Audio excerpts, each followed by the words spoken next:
I'm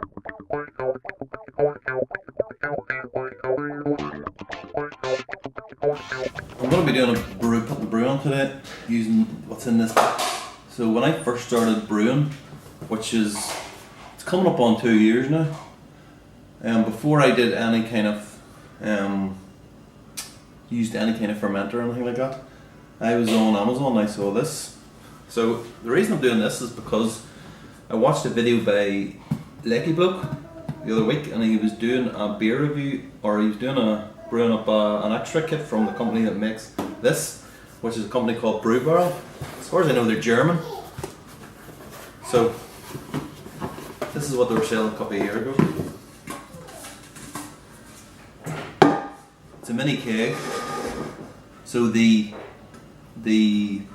hook into this, and you're not going to believe this, was that you can make your own beer.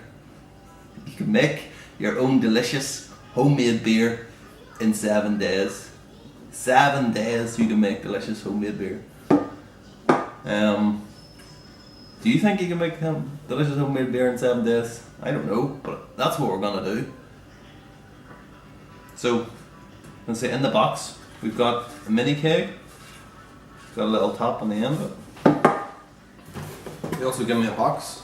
And I still have all the stuff in this box that I had when I first brewed it. I don't know why I've kept it. We've got a big bottle of malt extract, 650 grams.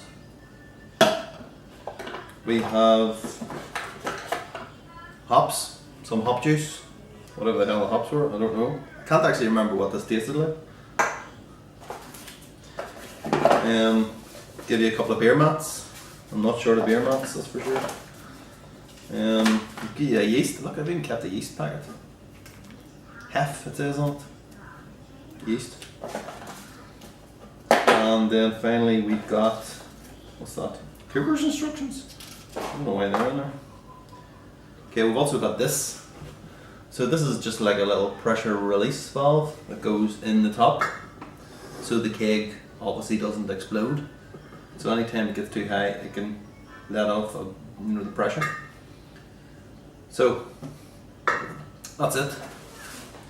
So obviously I'm going to need some malt extract and hops to replace what we've lost. So as far as malt extract goes, I've got these barley malt extract. Just buy these in the shop, a couple of pound each. 2 of those, there's what, 370 grams, so yeah, just any amount of it. And as for hops, well, I mean, there's no shortage of hops in this house. So this is First Gold Leaf. I was going to use Saz, but I think I'll use this because it's open. And I'll maybe make up some kind of, boil up some water with the hops, and then I'll throw these in as well at the end. So yeah, let's get going then. Within 7 days we'll have delicious homemade beer to enjoy in front of you.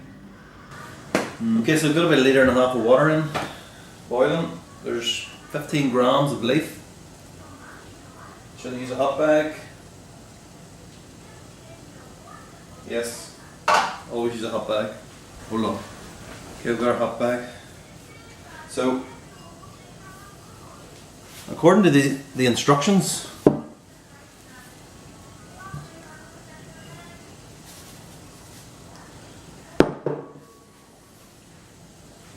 okay, so there's our hot bag. So according to the instructions,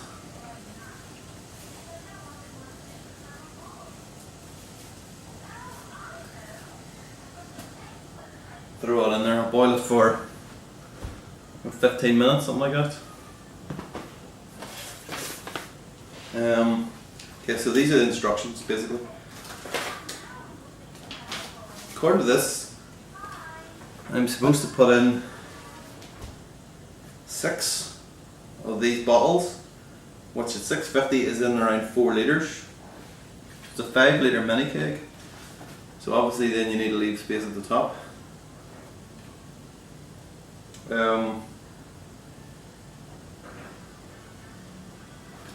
That's it. Simple. Okay, so everything's boiled, sanitized. So now I'm going to add the extract into the 1.5 litres.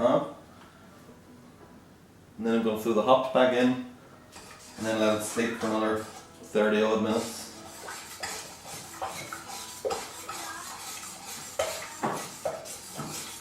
I think that'll have to do it.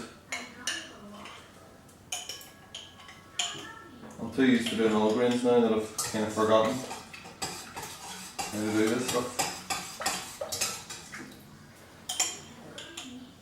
Used to do small matches all the time. And then a bit out of practice, kind of guessing what hops, much hops I need and all that. So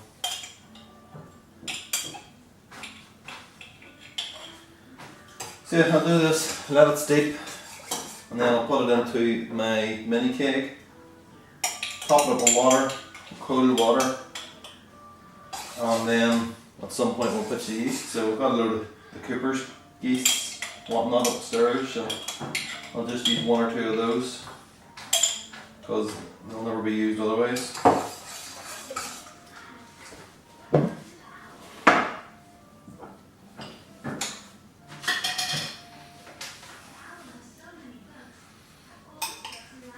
Stuff does smell good.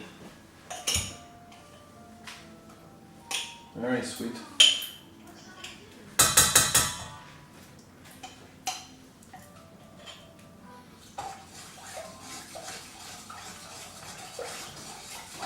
Yeah, so obviously this beer's not going to look the best, but you know what, don't really care. It's probably not going to taste the best either. How the hell do you ferment beer in a week? Seriously.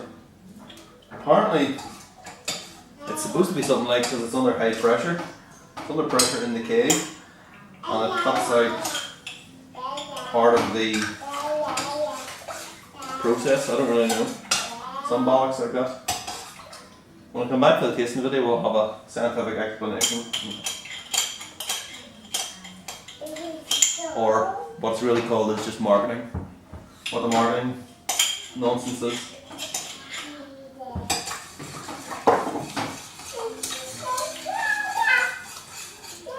Okay, so that's all nicely mixed up. There's our bag. And go straight back in. So we'll leave that for 30 minutes, something like that.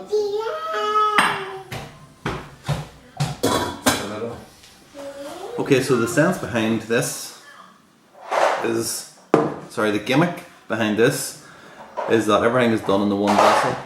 So basically they're cutting out the carbonation stage, because as it's fermenting, it's carbonating at the same time. It sounds mad.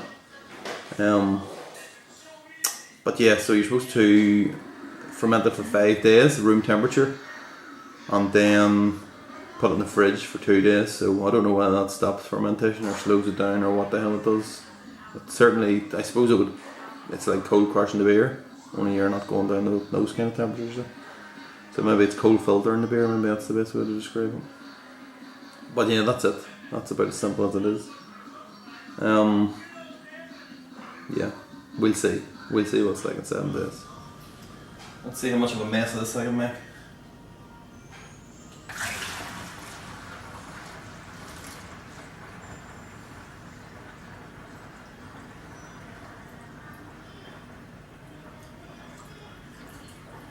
Yeah, a lot of drops spilled.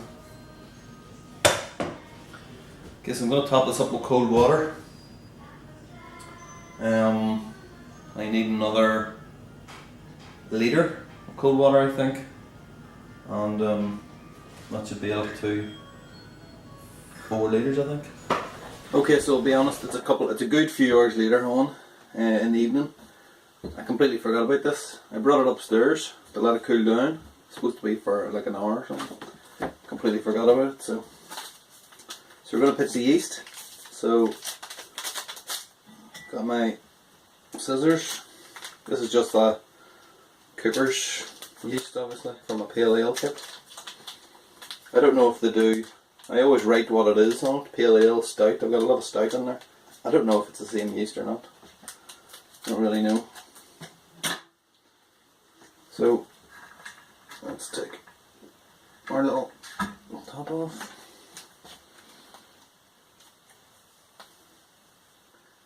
Get the yeast in.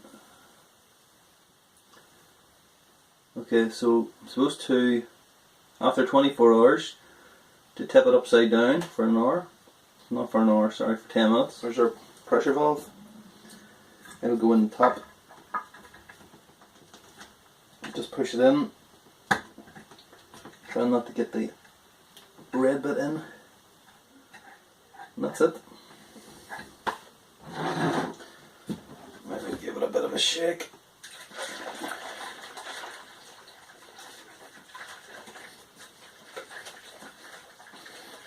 And that's it. So as I say, 24 hours. Come in, tip it upside down for 10 seconds, and then that'll be it for. And then on the 5th day, into the fridge for 2 days, and then should see you in a week. That's it. And we get to taste it, our delicious homemade beer in 7 days. Okay, that's it for now.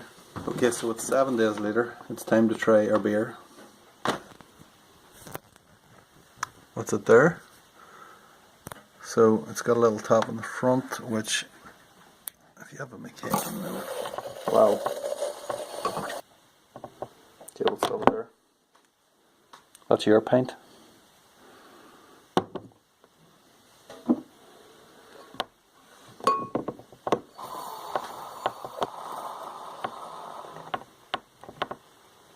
Okay, we'll stop it there. Okay, that one's yours too. Is it possible to make delicious homemade beer in 7 days? I'm not sure if I can get an aroma on this. No, probably not. No, get nothing. I don't even know what. I never took a gravity reading or nothing on this. When I look at it, it's kind of still a bit hazy. And it still kind of looks like there's, I don't know. Still kind of looks like it's hasn't finished fermenting or something. I don't know. Let's give it a taste. So cheers.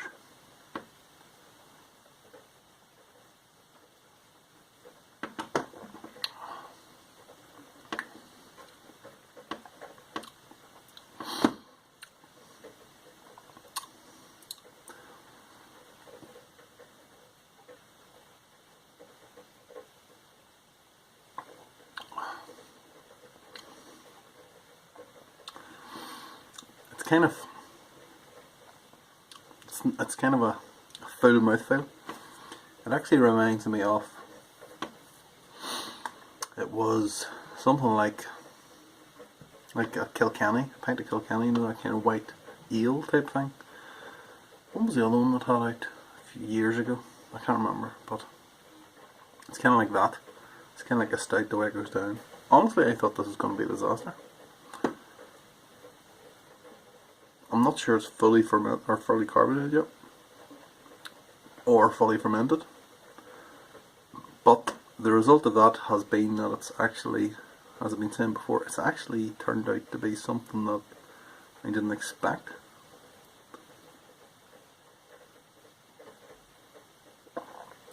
Like a big thick creamy ale, which is not terrible. I don't think I'll be drinking all 8 pints of these in one night. I shouldn't think so, but it's not terrible, I'll say that.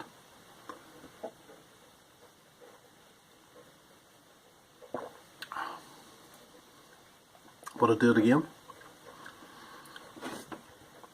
I think it might be worth doing it again, yeah. Maybe we could use a bit of Cascade or something like that.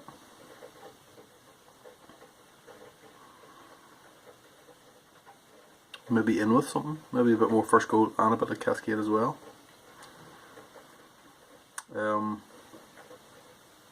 not really sure about the whole fermenting thing. I mean, I had to tip it upside down after 24 hours for 10 seconds, but it must have been already fermenting at that point, was when I tipped it upside down. I got to about 4 or 5 seconds, and like the beer started coming out the top.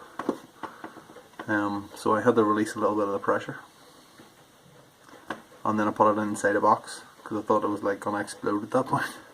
So I put it inside a box so that, you know, the lid and all. Never did, like, so. But yeah, there you are. You can make beer in 7 days. Delicious? I don't know. Okay, so one thing I didn't mention about this in the last video is that you can obviously see there's a bung on the top. It is naturally carbonated, so like all the fizz is created internally.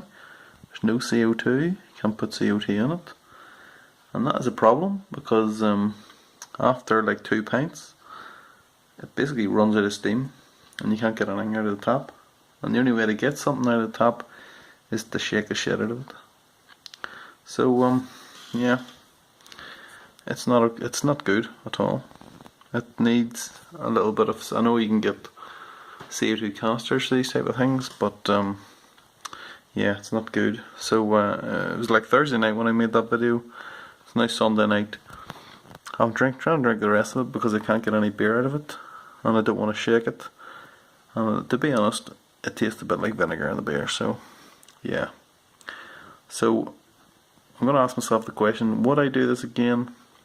The answer is no. No, I don't think I would. On that bombshell, I'm away.